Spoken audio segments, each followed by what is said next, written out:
ভারত ধর্মের দেশ।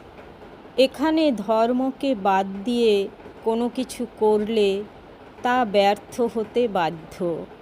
সে কোন ধর্ম?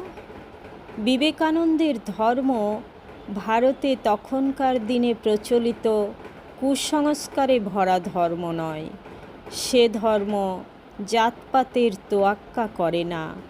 কোনটা খাদ্য কোনটা অখাদ্য এইসব ছুঁইয়ের পরোয়া করে না।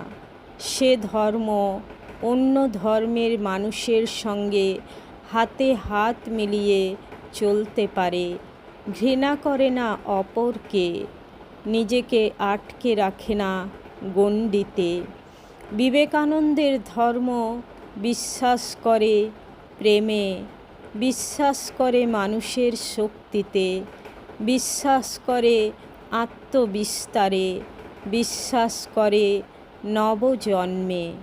বিবেকানন্দের ধর্ম বলে, জাগাও নিজের ভিতরকার শক্তিকে। সেই শক্তির শুদ্ধ রূপই তো ঈশ্বর। ঈশ্বর বাইরে কোথাও নেই।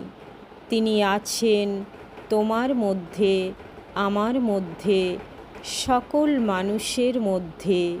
সমষ্টি মানুষের ভিতরকার শুদ্ধ চৈতন্যকেই আমরা বলি ঈশ্বর।